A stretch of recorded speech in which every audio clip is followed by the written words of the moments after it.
You ask Tiger to solve. This deals with linear equations with one unknown.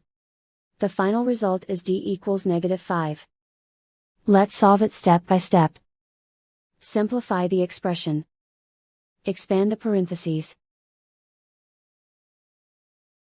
Simplify the arithmetic. Multiply the coefficients. Group like terms. Simplify the arithmetic. Group all constants on the right side of the equation.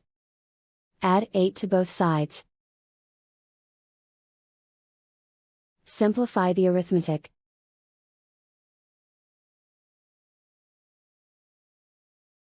Isolate the d. Divide both sides by -7.5.